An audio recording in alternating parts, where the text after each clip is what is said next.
10 years ago, the world as I knew it unraveled. One moment, Elara and I were an inseparable force, defying the odds, building a life together against the backdrop of an uneasy alliance between humanity and the Zorathian Empire. The next, she was gone, vanished without a trace, leaving only silence and questions that haunted me. A diplomat's life is one of words and calculated moves, but no negotiation could bring her back. I poured everything into my work, burying the pain under treaties and alliances, but her absence was a wound that never healed. The thought of her, of what we had, was my only solace and my greatest torment. Now, standing on the observation deck of the orbital station, the past collided with the present. The ship before me, a battered Zorathian freighter, was a relic of her world, but it was the figure who emerged that left me breathless. A decade of longing and grief dissipated in an instant. It was her. Elara.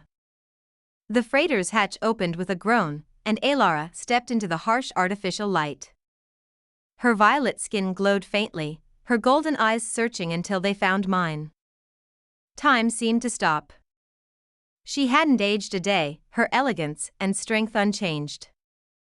But it was her expression, a mixture of urgency and fear, that broke the spell. Then, another figure emerged.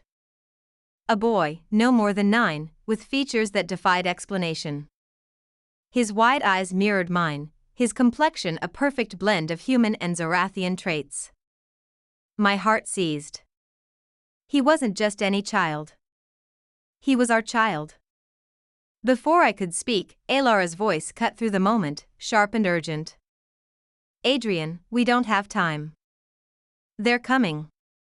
The station shuddered as distant explosions rippled through the corridors. Alarms blared, and the lights flickered. The Zorathian Empire's forces were closing in. Elara grabbed my hand, her touch grounding me in the chaos. We need to move.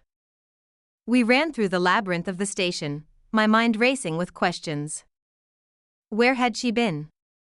Why had she left? And why was the Empire after her now? The boy, our son, kept pace effortlessly, his movements fluid and precise. Even in the panic, there was something uncanny about him. The station's intercom crackled to life. All personnel, evacuate immediately. Unauthorized docking detected. We ducked into a maintenance bay, panting.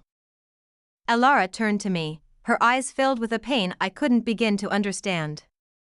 They took me, Adrian. 10 years ago. They found out about us, about our child. I froze. What do you mean, they took you? The Empire has strict laws against interspecies unions.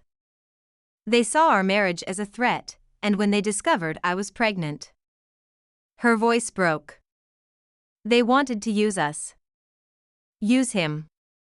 The boy looked up at her, then at me, his small voice cutting through the tension. They called me an abomination. My chest tightened. Anger surged, but there was no time for rage.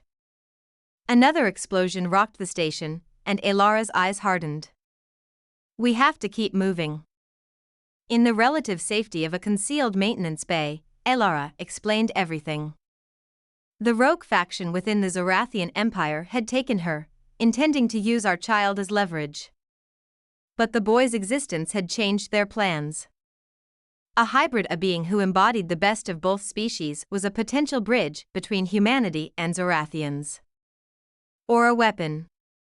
I fought every day to protect him, Elara said, her voice trembling. To find a way back to you. I looked at the boy, our son. Despite everything, he stood tall, his gaze steady. There was a resilience in him that both awed and broke me. What's your name? I asked. He hesitated, then said, Kalen. The name struck a chord deep within me. It was Zorathian, yet it rolled off my tongue like it had always been part of my world. The Empire's forces closed in, their ships swarming the station like vultures. We armed ourselves with what we could find: energy rifles, blades, and sheer determination. Elara and I fought side by side, a decade apart melting away as we moved in unison. Her energy blades were a blur of light and precision, while I relied on brute force and tactics honed during my years as a soldier.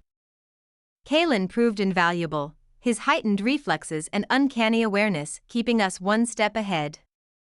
He wasn't just surviving, he was thriving under pressure. It was both terrifying and inspiring. As we neared the docking bay, the towering figure of a Zarathian commander blocked our path. His armor gleamed under the flickering lights, and his voice was a deep growl. "Surrender the child. You cannot escape." Elara stepped forward, her energy blades crackling to life. "He is not a weapon. He is our son." The commander's sneer deepened. "Your defiance is futile." The fight was brutal. Elara and I threw everything we had at the commander, but he was relentless. It was Kalen who turned the tide. Using his agility and instincts, he found an opening, distracting the commander long enough for Elara to land a decisive blow. We boarded the emergency shuttle, launching into the void as the station erupted behind us. The silence of space was deafening after the chaos. Kalen sat between us, his wide eyes reflecting the stars. "What happens now?" he asked. I looked at Elara, her gaze filled with determination. "Now we fight," she said. "For a future where families like ours don't have to run." I placed a hand on Kalen's shoulder. Together.